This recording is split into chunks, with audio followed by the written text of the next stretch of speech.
1945. Prisão de Hameln, Alemanha.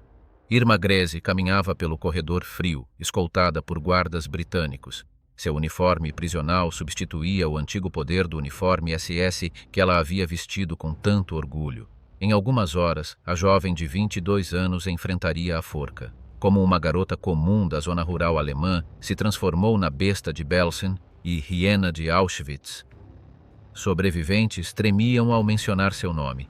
Mais de 40 testemunhas haviam detalhado suas atrocidades no tribunal: chicoteamentos sistemáticos, seleções para câmaras de gás, ataques com cães treinados. Em Auschwitz, Birkenau e Bergen-Belsen, seu sadismo deliberado resultou em incontáveis mortes. Como alguém tão jovem poderia cometer tais horrores? O que aconteceu nos campos que transformou uma adolescente em uma das criminosas de guerra mais temidas? E o que seus últimos momentos revelam sobre a banalidade do mal? Fique até o final para descobrir as últimas palavras de Irma Grese antes de se tornar a mulher mais jovem executada pela justiça britânica no século XX. Antes de começar, nossa meta é 1 milhão de inscritos. Parece muito, mas com a sua ajuda chegamos lá. Se inscreva agora, deixe o like e faça parte dessa história. Da fazenda ao uniforme SS 1923. Uma pequena fazenda em Wrechen, norte da Alemanha. Irma Grese nascia em uma família comum em meio à agitação da República de Weimar.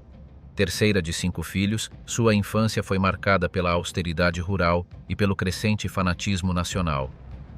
Seu pai, Alfred Grese, trabalhador agrícola e membro do Partido Nazi, impregnou o lar com ideologia extremista. Aos 14 anos, a vida de Irma sofreu um golpe devastador. Sua mãe cometeu suicídio. Os registros oficiais do inquérito policial descrevem como Berta Grese ingeriu veneno após descobrir a infidelidade do marido.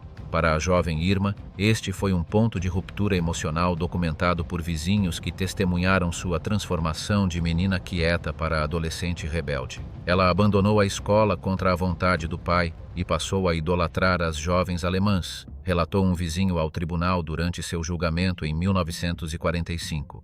Documentos da escola local confirmam sua saída prematura e seu desinteresse pelos estudos convencionais.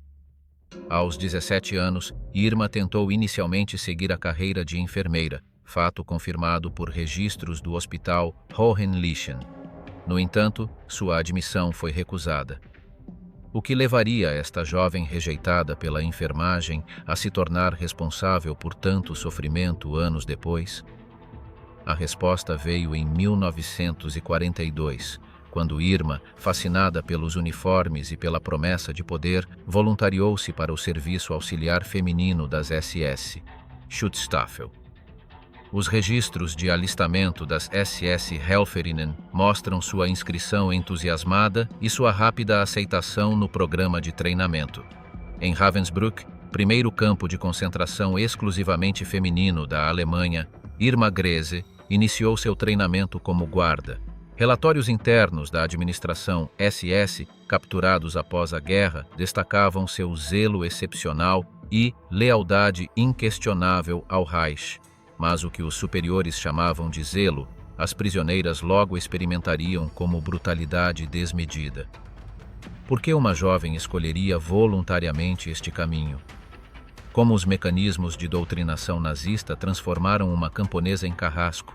E quais foram seus primeiros atos de crueldade que chamaram a atenção dos comandantes? Ascensão em Auschwitz, março de 1943. Irma Grese, então com 19 anos, chegava a Auschwitz-Birkenau. Os documentos administrativos do campo, preservados nos arquivos federais alemães, registram sua transferência de Ravensbrück para o complexo de extermínio mais mortífero da história moderna. Aufseherin Grese. Supervisora Grese rapidamente estabeleceu seu reino de terror no setor feminino de Birkenau. Helena Koper, sobrevivente polonesa que testemunhou no julgamento de Belsen, declarou sob juramento: ela aparecia nas seleções usando luvas brancas, com um chicote trançado em uma mão e um revólver na outra. Com um simples movimento do chicote, decidia quem viveria e quem morreria. O chicote de Irma, feito de celofane trançado para maximizar a dor sem deixar marcas profundas, tornou-se seu instrumento característico. Os depoimentos judiciais registram como ela o usava com precisão cirúrgica, visando rostos e seios das prisioneiras, frequentemente arrancando-lhes pedaços de pele. Sua rápida ascensão na hierarquia da morte foi documentada em memorandos internos das SS. Em menos de um ano, Irma foi promovida a supervisora sênior, comandando dezenas de guardas femininas e controlando o destino de milhares de prisioneiras. Aos 20 anos, já era a segunda na hierarquia feminina de Auschwitz-Birkenau, subordinada apenas à comandante-chefe Elisabeth Volkenrath. Ela usava o poder como um afrodisíaco, testemunhou Olga Lengyel, médica sobrevivente em seu depoimento judicial. Vestia-se impecavelmente, com botas brilhantes até os joelhos, e parecia extrair prazer físico do sofrimento que infligia.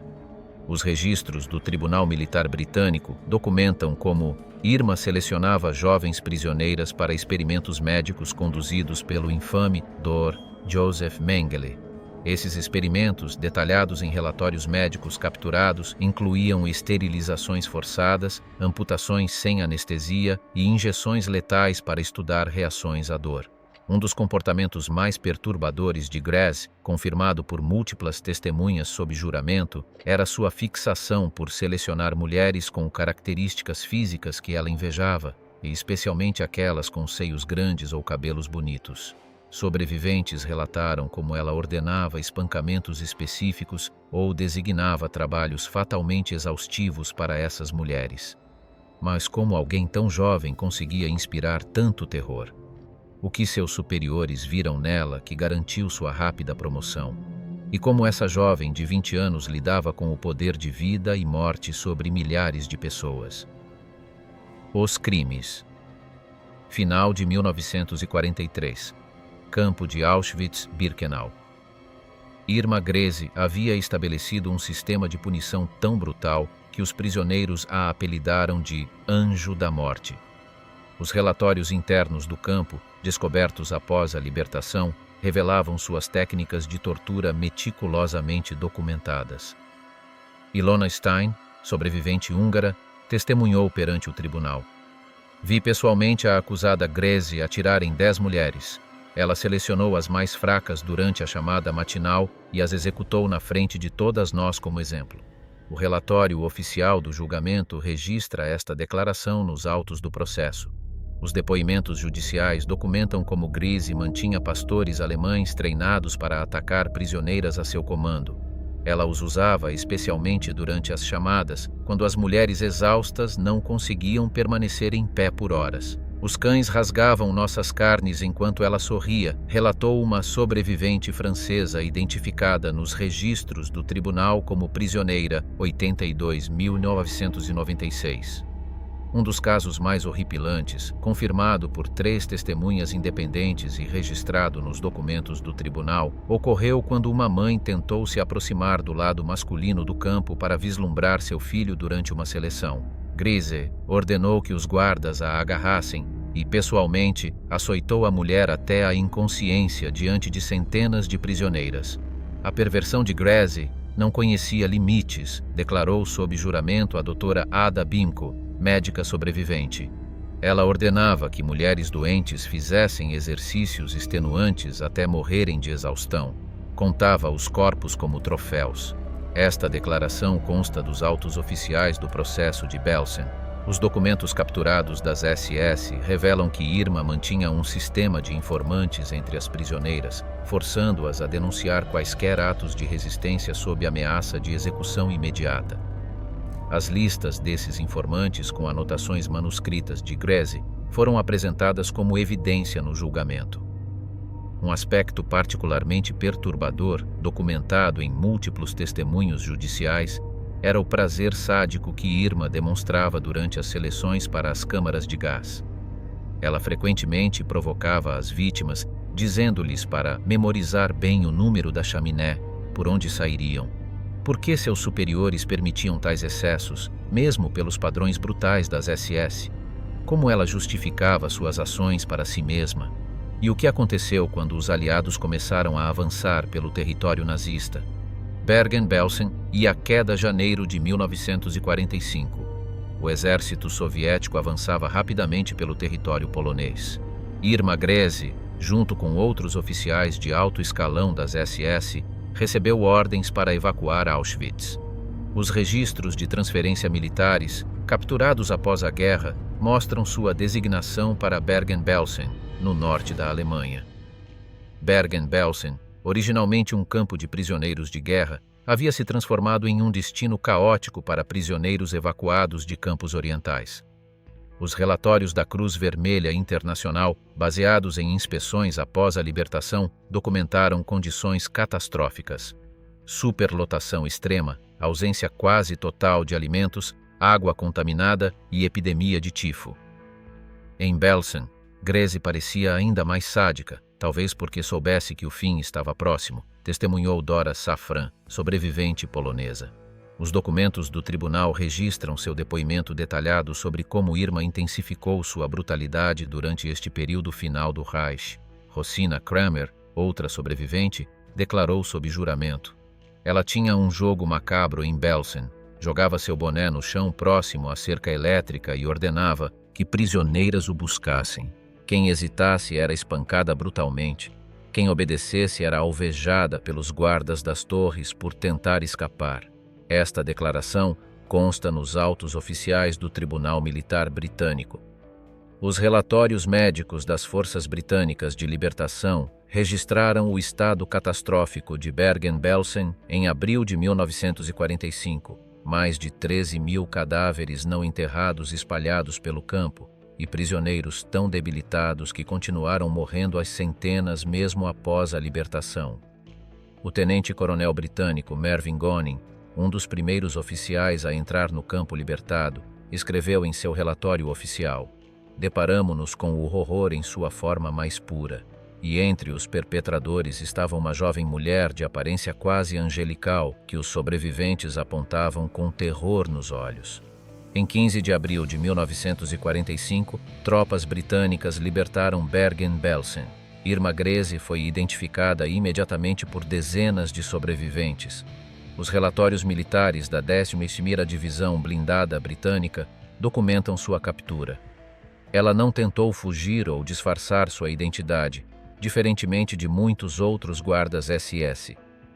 Durante o interrogatório inicial, documentado pelo sargento britânico Edward Preston, Greze manteve uma postura arrogante. Fiz o que me ordenaram com eficiência alemã. Não tenho do que me envergonhar. Esta declaração foi posteriormente incluída como evidência contra ela, porque Irma não tentou escapar como outros guardas.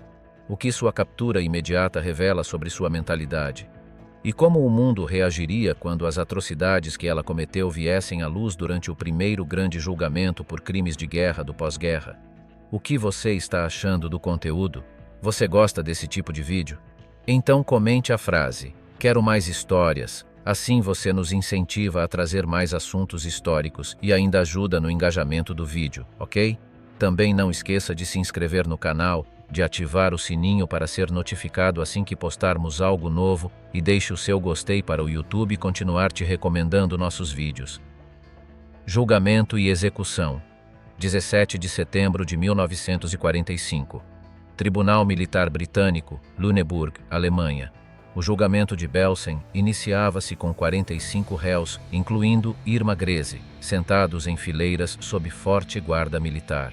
Os registros oficiais do tribunal, preservados no Arquivo Nacional Britânico, documentam cada momento do processo que durou 54 dias. As transcrições judiciais mostram como o promotor-chefe, Coronel T.M. Backhouse, chocou a sala ao descrever as condições encontradas em Bergen-Belsen. Quando nossas tropas encontraram mais de 13.000 cadáveres não enterrados e aproximadamente 40.000 prisioneiros vivos em estado de inanição extrema e doença terminal. A atenção da imprensa mundial rapidamente se voltou para Irma Greze. Correspondentes do The Times, Daily Express e New York Times descreveram-na em reportagens da época como atraente, de feições delicadas, e com aparência totalmente incompatível com os horrores que teria cometido. Durante o julgamento, 47 testemunhas sobreviventes depuseram contra Greze. As transcrições judiciais registram depoimentos devastadores, como o de Esther Wohlgrück. A acusada Grace forçou-me a observar enquanto minha irmã era espancada até a morte por se recusar a deitar-se com um oficial SS. Ela ria enquanto o sangue jorrava. O comportamento de Irma no banco dos réus, documentado tanto pelas transcrições oficiais quanto pelas reportagens jornalísticas, alternava entre arrogância desafiadora e indiferença total. Um jornalista do Manchester Guardian escreveu: "Ela examina as unhas com tédio enquanto os sobreviventes descrevem as torturas que infligiu." Um momento crucial do julgamento, conforme os registros oficiais, ocorreu quando Irma finalmente tomou o banco das testemunhas. Questionada diretamente pelo promotor sobre as mortes sob sua supervisão, ela respondeu: "Não sei o número exato. Era meu trabalho manter a disciplina, não contar corpos." O Major G.A. Smallwood, advogado designado para sua defesa, argumentou que Grace era uma jovem que simplesmente seguia ordens em um sistema que não lhe dava escolha. As transcrições mostram que este argumento foi recebido com indignação audível da galeria, onde sobreviventes assistiam ao julgamento. Um dos testemunhos mais impactantes veio da sobrevivente francesa Irene Famosa, que declarou sob juramento: Grace selecionava mulheres grávidas especificamente para execução imediata. Dizia que judias não deveriam trazer mais judeus ao mundo enquanto as enviava para as câmaras de gás. Como Irma reagiu ao peso das evidências contra ela? Qual foi a estratégia final de sua defesa? E como os juízes britânicos deliberariam sobre o destino de uma jovem de apenas 22 anos acusada de crimes inimagináveis? A Justiça Final, 17 de novembro de 1945. Após 7 semanas de depoimentos e deliberações, o Tribunal Militar Britânico preparava-se para anunciar seu veredicto. Os registros oficiais documentam o silêncio absoluto que tomou conta da sala quando os 45 réus foram trazidos para ouvir sua sentença. O presidente do tribunal, Major-General AKPM Bernie Ficklin, leu as conclusões oficiais. Irma Ilse Ida Grace, este tribunal a considera culpada de crimes contra a humanidade cometidos em Auschwitz, Birkenau e Bergen-Belsen. A transcrição oficial registra que Grace permaneceu impassível ao ouvir estas palavras. A sentença foi inequívoca. Você será levada deste tribunal para a prisão e de lá para um local de execução, onde será enforcada pelo pescoço até que a morte sobrevenha. Neste momento, segundo reportagens do Daily Mirror e do New York Times, Irma empalideceu visivelmente, mas não demonstrou qualquer outro sinal de emoção. Dos 45 réus julgados, 14 foram absolvidos, 19 receberam penas de prisão e 11 foram condenados à morte por enforcamento. O The Times de Londres publicou em sua edição de 18 de novembro: "Justiça, não vingança, foi servida hoje em Lüneburg. O tribunal manteve os mais elevados padrões da lei britânica mesmo diante dos crimes mais hediondos." Após o veredicto, Irma foi transferida para a prisão de Hameln. Os registros penitenciários preservados nos arquivos britânicos documentam seu comportamento durante as semanas finais. Ela permanecia em silêncio na maior parte do tempo, recusando visitas, exceto de um capelão protestante. Uma carta escrita por Grace a seu pai, interceptada pelas autoridades prisionais e mantida nos arquivos, revelava uma surpreendente falta de remorso. "Morro pela Alemanha. Fiz apenas o que acreditava ser meu dever. Um dia, quando a verdade prevalecer, você terá orgulho de mim." Esta carta nunca foi entregue ao destinatário. O capelão da prisão, reverendo Harold Wilkins, registrou em seu diário oficial suas conversas com Irma. Ela demonstra completa incapacidade de compreender a gravidade moral de suas ações. Quando mencionei as vítimas, ela simplesmente disse que eram apenas judeus e que a guerra tem suas necessidades. Na véspera de sua execução, conforme documentado nos registros penitenciários, Irma recebeu a visita de um médico militar britânico para o exame final. Ele anotou: "A condenada aparenta calma anormal, pulso e pressão arterial dentro dos parâmetros normais, nenhum sinal de agitação ou arrependimento detectável. Como alguém tão jovem enfrentaria seus últimos momentos? O que suas palavras finais revelariam sobre a mente que orquestrou tanto sofrimento? E qual seria o legado histórico da mulher mais jovem executada pela justiça britânica no século XX? O fim de uma hiena." 13 de dezembro de 1945, 9h30 da manhã. Prisão de Hameln, Alemanha. Irma Grese caminhava para a forca, escoltada pelo carrasco Albert Pierre Point e 2 guardas britânicos. O relatório oficial de execução, assinado pelo Major A.G.L. Mallet, registra cada detalhe destes momentos finais. Vestida com um simples vestido prisional azul escuro, Irma mantinha a postura ereta que havia caracterizado sua presença durante o julgamento. As testemunhas oficiais, um médico militar, 2 oficiais britânicos e um jornalista, observavam em silêncio obrigatório. Quando o capelão perguntou se tinha palavras finais, Irma Grese, conforme documentado no relatório de execução, respondeu com voz firme: "Schnell, rápido."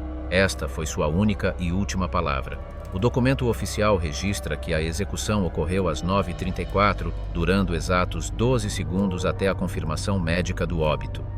Às 10h01, o corpo de Irma Grese foi baixado e submetido à inspeção médica oficial, confirmando a morte por fratura cervical e asfixia subsequente.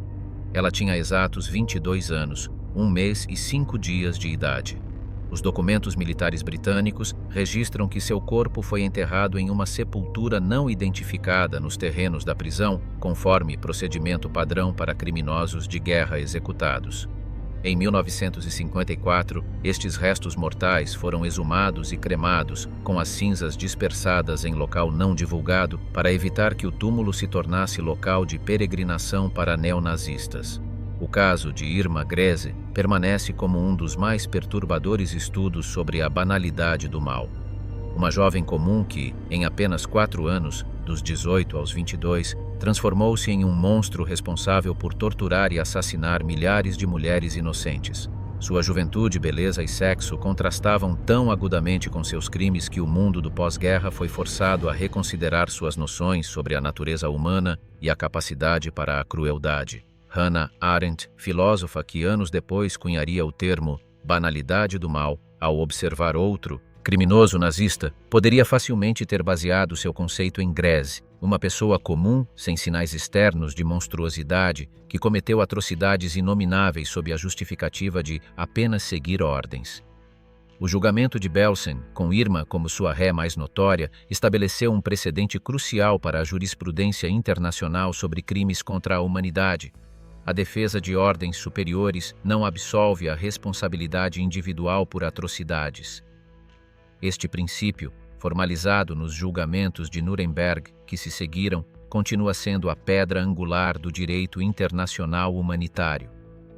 Se esta história te fez refletir sobre como sistemas totalitários podem transformar pessoas comuns em carrascos, compartilhe para que nunca esqueçamos o que acontece quando o ódio é legitimado pelo Estado. A história de Irma Grese não é apenas sobre uma criminosa, é um alerta permanente sobre nossa vulnerabilidade coletiva à desumanização do outro.